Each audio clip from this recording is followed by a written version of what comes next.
প্রধানমন্ত্রী বলেছেন, কাউকে যে কোনো অনুষ্ঠান উপলক্ষে উপহার দিলে সেটা যেন ভারতে তৈরি জিনিস দেওয়া হয়। তিনি চাইছেন ভারতীয়দের প্রত্যেকের আরও ঐক্যবদ্ধ হতে। মোহনপুরে মন কি বাত অনুষ্ঠান শেষে জানিয়েছেন মন্ত্রী রতন লাল নাথ।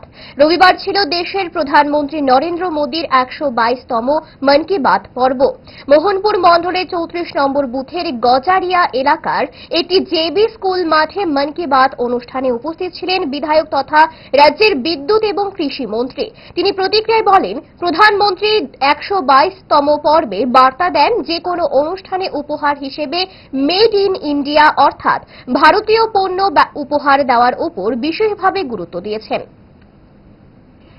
মন কি বাত অনুষ্ঠানে প্রধানমন্ত্রী বেশ কিছু জিনিসের উপর গুরুত্ব দিয়েছেন। বিশেষ করে উনি গুরুত্ব দিয়েছেন, যদি আপনি কিছু গিফট দেন কাউকে, সে জন্মদিনে হোক, বিবাহবার্ষিকীতে হোক বা শ্রাদ্ধা অনুষ্ঠানে হোক, যে কোনো অনুষ্ঠানে ভারতীয় মেড, ইন্ডিয়ান মেড জিনিস দেবেন, অর্থাৎ স্বাদেশীর কথা বুঝিয়েছেন এবং দেশ যেন আত্মনির্ভর হতে পারে। উনি এটার উপরে গুরুত্ব দিয়েছেন। উনি যুগার উপরে গুরুত্ব দিয়েছেন যে আগামী দিনের প্রজন্মকে যদি ফিট রাখতে হয় তাহলে যোগা ইজ ইম্পর্টেন্ট, এবং আয়ুর্বেদের উপরে গুরুত্ব দিয়েছেন। আমাদের পূর্বপুরুষরা যেসব জিনিসের উপর গুরুত্ব দিত সেটাকে আজকে বিজ্ঞানীরা পর্যন্ত অ্যাডমিট করে দিচ্ছেন।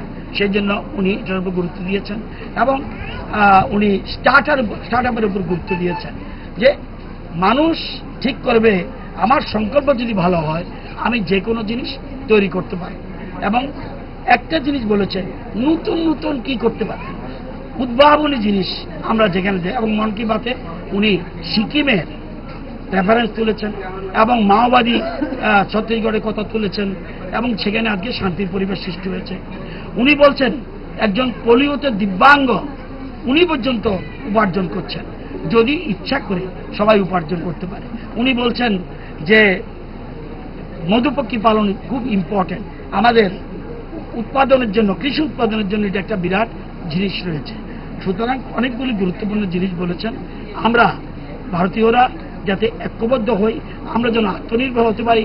আমাদের যদি যুদ্ধ লাগে, আমরা যদি নিজে স্বয়ম্বর হই, কোনো দেশের উপরে আমাদের নির্ভর করতে হবে না। উনি আগাম কথাগুলি বুঝিয়ে দিচ্ছেন।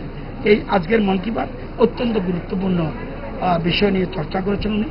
আমি রাজ্যবাসীর পক্ষ থেকে ওনাকে অনেক অনেক অভিনন্দন জানাই। ডায়েট যতই রেস্ট্রিক্টেড হোক না কেন, ওয়েদারকে তো আর রুটিনে ফেলা যায় না। But if there is a problem, 5 দশক ধরে গ্যাস, অম্বল ও পেটের সমস্যা একমাত্র সমাধান গ্যাসনল।